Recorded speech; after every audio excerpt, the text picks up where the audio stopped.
Hello မင်္ဂလာပါကျွန်တော်ရဲ့ဒီ Legister YouTube channel ကန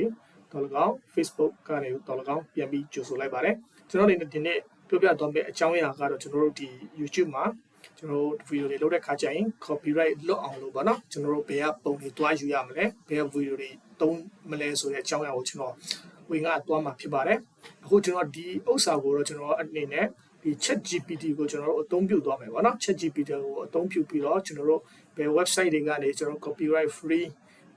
ပုံတွေနဲ့ video တွေရရှိနိုင်တယ်ဆိုတော့ကျွန်တော်သွားမေးမှာဖြစ်ပါတယ်ဟုတ်ပြီကျွန်တော်ရဲ့ video လေးကိုမစခင်ကျွန်တော်ရဲ့ဒီကျွန်တော်ရဲ့ YouTube channel နဲ့ Facebook ကို like and follow လုပ်အပ်တယ်ဆိုရင်လုပ်ထားဖို့အားပေးချင်ပါတယ်ကျွန်တော်နောက်ထပ် video အသစ်တွေတင်တဲ့အခါကျရင်အလိုလျောက်သိရှိပြီးအလွယ်တကူကြည့်ရှုနိုင်ဖို့ရအတွက် like and follow လုပ်ထားဖို့ရအားပေးချင်ပါတယ်ဟုတ်ပြီကျွန်တော်တို့ video လေးကိုစပြုလိုက်ကြအောင်ဒီမှာဆိုတော့ဒါကျွန်တော်ရဲ့ ChatGPT ဖြစ်ပါတယ် ChatGPT မှာကျွန်တော်အနေနဲ့ which websites are copyright free images and video for YouTube ပေါ့နော်ဒါကျွန်တော်အလွယ်နဲ့ရေးလိုက်တာဒါပေမဲ့သူကဒီ ChatGPT နားလည်ပါတယ်ပေါ့နော် there are several websites ပေါ့နော် where you can find copyright free images and videos for YouTube တော့ဒီခါလေးကိုပြောပြပြီးသားနော်သူကဒီ copyright free ဖြစ်တဲ့ပုံတွေနဲ့ video တွေအတွက်ပေါ့နော် website များဆိုတာရှိပါတယ်ပေါ့နော်ဒီမှာဆိုတော့သူကပထမအနေနဲ့မိတ်ဆက်ပေးတဲ့နေရာလေးကတော့ဒီ and splash ပေါ့နော်ဒီ website တစ်ခုဖြစ်တဲ့Masino and Splash offers vast collections of high quality, relative free images. You can use them for personal and commercial purposes, including YouTube videos. ပေါ့နော်ဒီမှာဆိုတခါလဲသူကပြောပြပြီးတော့ကျွန်တော်တို့ဒီအရေးသွေးမြင့်တဲ့ပုံတွေပေါ့နော်ဒီမှာတော့အဓိကသူက image ပဲပြောပြထားတယ်ပေါ့နော်အဲ့မှာဆိုတော့ဒီ image ကိုကျွန်တော်တို့ရဲ့ဒီ YouTube video တွေမှာကျွန်တော်တို့အသုံးပြုလို့ရတယ်ပေါ့နော် personal တော့လကောင်း commercial တော့လကောင်းပေါ့နော်ဒီစီးပွားရေးကတော့လကောင်းကျွန်တော်တို့ဒီကိုယ့်ရဲ့ကို personal အတွက်တော့လကောင်းပေါ့နော်အဲ့ဒါကိုကြိုက်တယ်လို့အသုံးပြုလို့ရတယ်ဆိုပြီးတော့ပြောပြထားတာဖြစ်ပါတယ်အဲ့ဆိုကျွန်တော်တို့ဒီ website ကိုကျွန်တော်တို့နှိပ်ရအောင်ဒီမှာဆိုကျွန်တော်တို့ဒီ website ကိုရောက်သွားပြီအဲ့မှာဆိုတော့ကျွန်တော်တို့ရှာလို့ရတယ်နော်ကျွန်တော်အနေနဲ့ဒီ street foods ကိုကျွန်တော်ရှာကြည့်လိုက်မယ်နှိပ်လိုက်တယ်ပေါ့နော်ဒီမှာဆိုတော့ပုံတွေရမ်းလန်းတယ်ပေါ့နော်ဒီမှာဒါပေမဲ့ကျွန်တော်တို့အနေနဲ့ကအဓိကဒီနေရာမှာဒီအောက်ကရှိတဲ့ပုံတွေကျွန်တော်နှိပ်ကြည့်အောင်ပေါ့နော်ဒီမှာဆိုဒီအောက်ကပုံတွေပဲယူပေါ့နော်ဒီပေါ်ကဒီမှာဆိုတော့ကျွန်တော်တန်းပြီးတော့ဘာမှဟိုလုပ်ဆရာမလို့ download free ပေါ့နော်ကိုယ်အနေနဲ့ free download လုပ်ရတယ်ဒီမှာဆိုရင်ပုံရမ်းလာတယ်ပေါ့နော်ကိုယ်အနေနဲ့ပုံတစ်ခါလေးကြည့်လို့ရတယ်ပေါ့နော်ဒီရမ်းလာတဲ့ပုံတွေကျွန်တော်တို့အသုံးပြုလို့ရတယ်ဒါဆိုရင် free ပေါ့နော်ကျွန်တော် YouTube မှာလည်းကျွန်တော်အသုံးပြုလို့ရတယ်ဒီနေရာမှာဆိုတော့သူ့တမချက်လေးတော့ရှိရပါတော့ဒီမှာဆိုတော့ဒါ browse premium images on iStock ပေါ့နော်ဒါ iStock ပေါ်သွားပြီးတော့ iStock ဆိုတာသူကဒီတပ်ပုံဒီရှိတဲ့နေရာတစ်ခု website တစ်ခုပဲပေါ့နော်ဒီမှာတော့သူက 20% off ပေးထားတာဒါပေမဲ့10ပုံ free အနေနဲ့သူကလုပ်လို့ရတယ်ဒီနေရာဥစ္စာတော့ကျွန်တော်တို့ဟိုကိုလိုချင်တယ်ဆိုရင်တော့ဗောနော်ဒီပိုက်ဆံပေးပြီးတော့ကျွန်တော်တို့သုံးလို့ရတယ်ဗောနော်ဒီမှာဆိုရင်တော့သူက10ပုံတော့သူ free ပေးထားတယ်ဒါပေမဲ့သုံးချင်တယ်ဆိုရင်တော့ကျွန်တော်တို့ license ဒီပိုက်ဆံပေးရတယ်ဗောနော်ဒါတော့ဒီ iStock ဥစ္စာတော့ကျွန်တော်တို့မသုံးတော့ဘူးဒီအောက်ကဥစ္စာပဲကျွန်တော်တို့ဒီမှာဗောနော်ဒီမှာလည်းပုံတွေအများကြီးရှိပါတယ်ဒီမှာ land page ပုံစံလေးတွေဗောအရင်လာတဲ့ပုံစံလေးတွေရှိတယ်ဒီမှာဆိုလည်းကျွန်တော်တို့ free နေနဲ့ကျွန်တော်ကြိုက်တဲ့ပုံဒီအောက်ကကြိုက်တဲ့ပုံကကျွန်တော်တို့ကတစ်ခါတည်း download ဆွဲလို့ရတယ် download free နေနဲ့ကျွန်တော်တွားလို့ရတယ်ဗောနော်ဒီမှာဆိုပုံတွေရမ်းလန်းတယ်ဘယ်လိုကျွန်တော်တို့အနေနဲ့ကဒီမှာ HING hiking တောင်တက်တဲ့ပုံစံလေးတွေဗောနော်ဒီမှာဆိုလည်းရမ်းလာတယ်ဒီမှာကြိုက်တဲ့ပုံတွေတွားယူနော်ကြိုက်တဲ့ပုံတွေတွားယူပြီးတုံးပြလာတယ်ဒီမှာဆိုရင်ရမ်းလာတဲ့ပုံလေးရှိဟုတ်ပြီဒါတော့ကျွန်တော်တို့ဒီပထမဆုံး website and splash နဲ့ကျွန်တော်တို့ဒီမိတ်ဆက်ပေးသွားတာဖြစ်တယ်မိတ်ဆွေတို့တွေနဲ့ဒီမှာဆိုရင်ကျွန်တော်တို့တွားပြီးတော့ယူပြီးတုံးပြလို့ရတယ်ဟုတ်ပြီဒါတော့ကျွန်တော် and splash ဒီ website နဲ့ကျွန်တော်မိတ်ဆက်ပေးသွားဖြစ်တယ်မိတ်ဆွေတို့နဲ့ဒီကပုံတွေတွားယူပေါ့နော် copyright တွေလွတ်တယ်ပေါ့နော်အဲ့ဒါပို့ပြီးအဆင်ပြေတယ်ပေါ့မဟုတ်ဘူးဆိုရင်ကျွန်တော်တို့အာယုံနောက်တယ်ဗျာနောက် copyright တွေရှိတာဟုတ်ပြီအဲ့ခါကျတော့ကျွန်တော်တို့ဒီမှာနောက်ထပ်ကျွန်တော်တို့ဒီနောက်ထပ် website တစ်ခုကိုကျွန်တော်ပြန်သွားကြည့်အောင်ဟုတ်ပြီနောက်တစ်ခုကတော့ကျွန်တော်တို့ pixel ပေါ့နော် pixel ဖြစ်တယ်ကျွန်တော်ဒီ pixel ကိုကျွန်တော်ကြည့်အောင် pixel provides a wide range of free stock photos and video ပေါ့နော်ဒါကျွန်တော်တို့ဒီတပ်ပုံတွေနဲ့ video တွေကိုကျွန်တော်တို့အသုံးပြုလို့ရတယ်အခမဲ့အသုံးပြုလို့ရတယ် without worrying ပေါ့နော်လုံးဝကိုစိတ်ပူရမလို့ပါဘူး any copyright issues copyright နဲ့ပတ်သက်ပြီးတော့ပေါ့နော်ကျွန်တော်တို့ဘာမှစိတ်ပူရမလို့ပါဘူးပေါ့ဒီမှာဆိုကျွန်တော် have a large selections of high resolution content ပေါ့နော် resolution ကောင်းတဲ့ဒီ content တွေအများကြီးရှိတယ်ပေါ့နော်ကျွန်တော်သွားပြီးလေ့လာကြည့်အောင်ဟုတ်ပြီဒီမှာဆိုတော့ pixel ပေါ့နော်ဟုတ်ပြီဒီနေရာမှာဆိုတော့ဒါ pixel website ကိုကျွန်တော်ရောက်ပြီဒီနေရာမှာဆိုတော့ကျွန်တော်အနေနဲ့ hiking ပေါ့နော်ဒီမှာကိုယ်အနေနဲ့ရိုက်ထည့်လို့ပါနော်ဒီ HIKING hiking ဆိုကျွန်တော်ရိုက်ထည့်လိုက်မယ်ဒီမှာဆိုရင်တက်ပုံတွေပေါ်လာပြီနော် ရန်လာတဲ့ပုံလေးရှင်းမှာကိုကဒီ download ကိုနှိပ်လိုက်ရုံနဲ့တက်သူကိုကြိုက်တဲ့ပုံကိုရရှိသွားမှာဖြစ်တယ်နော်ဒီမှာဆိုလည်းညနေစီးစာလေးပေါ့နော်ဒီရမိုက်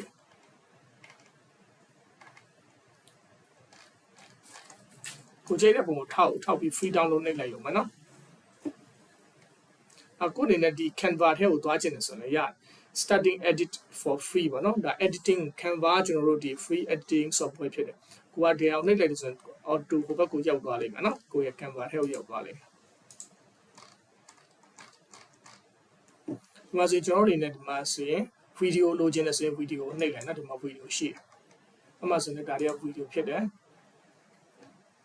ဒီမှာဆို video ပေါ့နော်ကျွန်တော် video ကြိုက်တဲ့ video ကိုကျွန်တော် free download လုပ်လိုက်ပြီးကြိုက်လို့သုံးလို့ရတယ်ဟုတ်ပြီဒါကတော့ကျွန်တော် pixel နဲ့ mix ပြီးသွားဖြစ်တယ် mix ဆိုလို့နေတယ် copyright အတွက်ပေါ့နော်ပူချင်မလို့တော့ဘူးဒီကနေကျွန်တော်သွားပြီးအသုံးပြုလို့ရတယ်နောက်ပြီးရဒီမှာဆိုတော့ pixelpay ပေါ့နော် pixelpay.com မှာလည်းကျွန်တော်တို့သွားပြီးကြည့်ရအောင်ဒီမှာဆို offer diverse collection of images illustration video တွေပေါ့နော်ဒါ free to use လွတ်လပ်သုံးလို့ရတယ်ပြီးရင် you can find various content suitable for YouTube videos ပေါ့နော်တဲ့နေနဲ့ YouTube video တွေအလွန်တင့်လျော်တဲ့ content အများကြီးကိုလည်းကျွန်တော်တို့ရှာတွေ့လို့ရပါတယ်ဆိုပြီးပြောပြထားတယ်အဲ့ကကြတော့ကျွန်တော်တို့ဒီမှာသွားပြီးကြည့်ရအောင်ဒီမှာဆိုတော့ swimming ပေါ့နော် swimming ကျွန်တော်ရေးလိုက်မယ်ဒီမှာဆို swimming ပေါ့နော် clear အစဒီမှာဆိုဒီမှာဆိုတော့ sponsor images I stock ပြတာเนาะဒီနေရာဥစ္စာဆိုရင်သူကတခါကျပိတ်ဆက်ပေးရတယ်เนาะဒီမှာဆိုရင်တော့ download free ဆိုပေမဲ့သူကအကတ်တက်ရှိတယ်ဒီမှာသူကဟိုပေးထားတာ watermark ပြထားတာဗောနော် watermark ပြထားတယ်ဒီလေကိုသုံးခြင်းနဲ့ဆိုတော့ watermark ဖြောက်ပြီးသုံးပါเนาะဒါပေမဲ့လည်းမသုံးပါနဲ့ဒီမှာဆိုတော့ royalty free images ဗောနော်ဒီမှာ free အနေနဲ့ပေးထားတာရှိတယ်ဒီဥစ္စာကကျွန်တော် image free အနေနဲ့သုံးလို့ရတယ်ရန်လာတယ်ဗောနော်ဒီမှာဆိုရင်ဒီကနေကျွန်တော်တို့ဒီကောင်းကို download ချင်တယ်ဆိုရင်ဒီမှာ download ကိုနှိပ်လိုက်ဗောနော်ဒီပုံကိုကျွန်တော် download ချင်ဆိုဒီကနေ download ကိုနှိပ်လိုက်ရုံပဲဒီမှာတန်းပြီးတော့ဒီမှာကိုကြိုက်တဲ့site ကိုလည်းရွေးလို့ရသေးတယ်ဗောနော်ကိုကြိုက်တဲ့ site ကိုရွေးလို့ရတယ်ပြီးရင်ဒီ edit image ဗောနော်ဒီဟာကိုနှိပ်လိုက်တော့ C ဆိုတော့ Canva ကိုပြောရနော်ဒီ Canva ကိုရောက်သွားမယ်နော် Canva ဆိုတော့ကျွန်တော်တို့ဒီ photo video editing software တခုဗောနော်အဲ့ကနေကျွန်တော်တို့ဒီကိုယ့်ကိုedit သွားလုပ်လို့ရတယ်နော်ဒါ free အနေနဲ့ကျွန်တော် edit သွားလုပ်လို့ရတယ်ဒီမှာအများကြီးရှိတယ်ဗောနော်ဒါ Canva မှာကိုယ်အနေနဲ့ကြိုက်တဲ့ဥစ္စာကိုသွားပြီး edit သွားလုပ်ပြီးတော့ဒီမှာဆိုရင်ကျွန်တော်တို့ဘယ်နားနေကနေ file ကနေဗောနော်ဒီမှာ download ကိုနှိပ်လိုက်တယ်ဆိုရင်ကျွန်တော်တို့ဒီ image ကိုကျွန်တော်တို့ဒီမှာ video တွေ edit လုပ်ပြီးသွားပြီးပြီးဆိုရင်ကျွန်တော်တို့ဒီမှာ download ကိုနှိပ်လို့ရတယ်ဗောနော် download နှိပ်လိုက်ရင်ရပြီအဲဆိုရင်အဆင်ပြေတယ်ဒါကတော့ကျွန်တော်တို့ဒီ pixelpay ကနေကျွန်တော်တို့ဒီ edit ဒီ Canva ထဲကိုရောက်သွားတာဗောနော်ဒီလို Canva ထဲကိုမြောက်ချင်မှုဆိုရင်ဒီမှာကိုကြိုက်တဲ့တပ်ပုံဆိုင်မျိုးစားကိုနှိပ်ပြီးတော့ကျွန်တော် download ဆွဲလိုက်ပြီးသွားတယ်ဒါကတော့ကျွန်တော်တို့ pixelpay ပေါ့နော်ဒီမှာဆိုရင်ကျွန်တော်တို့ဒီသူ့မှာ video တွေရှိလားကျွန်တော်တို့တစ်ချက်ကြည့်ရအောင်ဒီမှာ all images ဒီမှာဆို video ရွေးပေးလိုက်နော်ဒီနေရာကိုထောက်ပေါ့နော် all images နေရာကိုကျွန်တော်တို့ထောက်ပြီးတော့ video နှိပ်လိုက်အဲ့ဒါဆိုဒီမှာ video တွေထွက်လာပြီဒီမှာအများကြီးပဲနော်ရည်တဲ့အကောင်လေးတွေအများကြီးရှိတယ်ရမ်းလာတယ်ဒီမှာငါးတွေရှိရဲဒီဥစ္စာငန်းနဲ့တူတယ်နော်ငန်းလာပယ်လာတော့မင်းငန်းဒီမှာဆိုလည်းအများကြီးရှိရဲဒီမှာငါးတွေရှိရဲ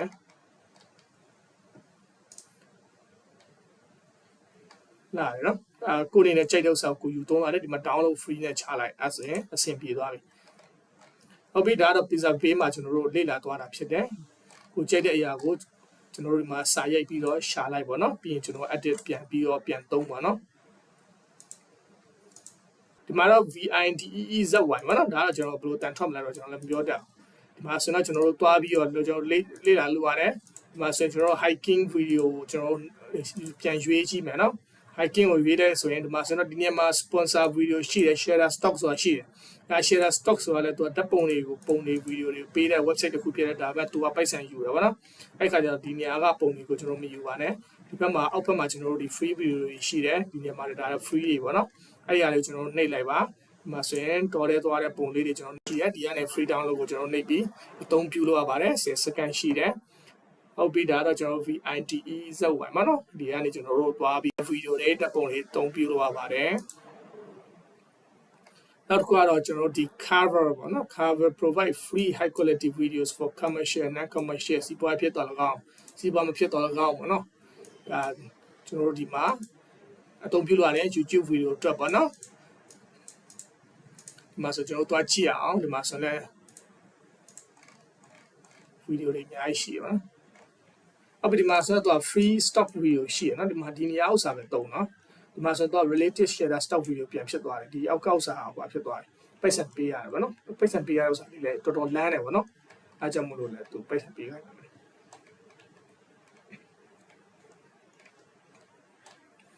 ်ဒီမှာတော့နည်းနည်းနဲတယ်ဗောနော်ဒီမှာ sort by popular လဲကျွန်တော်တို့ရွေးကြည့်လို့ရပါတော့ free stock အော်ဒီမှာဆိုလည်းသူကတခြားပုံလေးတွေပြပေးတယ်ဒါပေမဲ့နည်းဒီပတ်ဝန်းကျင်မှာပဲရှာရတာဆိုနည်းနည်းလေးတော့နည်းသူခံစားရတယ်ဗောနော်ဟုတ်ပြီဒါတော့ကျွန်တော်ဒီ cover ကနေကျွန်တော်တို့ဒီ video တွေကျွန်တော်တို့ပုံတွေကျွန်တော်တို့တွားပြီးတော့ကြည့်လို့ရတယ်ဗောနော်အမိတ်ဆွေတို့အနေနဲ့လဲကျွန်တော်တို့ဒီကိုကြိုက်တဲ့အရာတွေကိုကိုကြိုက်တဲ့ website ကနေကြိုက်တဲ့သူတို့အသုံးပြုလို့ရတယ်ဗောနော်ဒီမှာဆိုတော့ဒီ ChatGPT ကနေကျွန်တော်တို့လောလောဆယ်5ခုအနေနဲ့ပေါ်ပြပေးသွားတာဖြစ်တယ်ကျွန်တော်အနေနဲ့ကတော့ဒီအပေါ်၄ခုကိုကျွန်တော်ပို့သဘောကျပါတယ်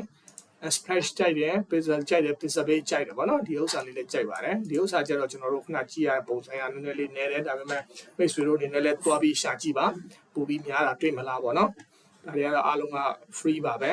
တချို့ဒီ watermark ပါတယ်ဆိုရင်အဲ့ဒါကပိတ်ဆံပေးရတယ်အဲ့ကကြရင်ကျွန်တော်တို့ဒီ free ပေးတဲ့ဥစ္စာကိုအမှပဲပြန်ရှာကြည့်ပါရှိပါတယ်ဟုတ်ပြီဒါတွေကတော့ကျွန်တော်တို့ဒီဗောနော် ChatGPT ကနေအဓိကပေါ်ပြသွားတဲ့ဒီပေကနေ copyright လွတ်တဲ့ပုံတွေ video တွေကျွန်တော်တို့အသုံးပြုမလဲဆိုတော့ကျွန်တော်ဖော်ပြပေးသွားတာဖြစ်တယ်နောက်တစ်ခုကတော့ဒီ YouTube ကနေပေါ့နော်ဒါ YouTube ကနေတော့အားလုံးသိကြမှာလည်းဖြစ်ပါတယ်ပေါ့နော်သူအားလုံးလည်းသိကြပြီးတော့ပါပြီ hiking ဆိုကျွန်တော်တို့ရေးလိုက်မယ် hiking အဲ့ဒီမှာကျွန်တော်တို့က filter ရှိတယ် filter မှာကျွန်တော်တို့က create command ကိုကျွန်တော်တို့အသုံးပြုလို့ရတယ်ဒီကနေဆိုတော့ဒီက video တွေကျွန်တော်တို့ကဘာနော်ကိုကြိုက်တဲ့ဥစ္စာကိုအသုံးပြုလို့ရတယ်ဒီမှာဆိုတော့ video ရှည်တွေလည်းရှိတာဗောနော်ဒါပေမဲ့ဒီ video ရှည်တိုင်းကျွန်တော်တို့လမ်းပြီးတော့အကုန်လုံး copy ကူးပြီးကျွန်တော်တို့ဒီ download ဆွဲပြီးပြန်ပြီးကျွန်တော်တို့ဘက်မှာတွားတင်လို့မရဘူးเนาะဒါတွေကျွန်တော်တို့ reuse တွေထိတတ်တယ်အဲဒါကြောင့်မို့လို့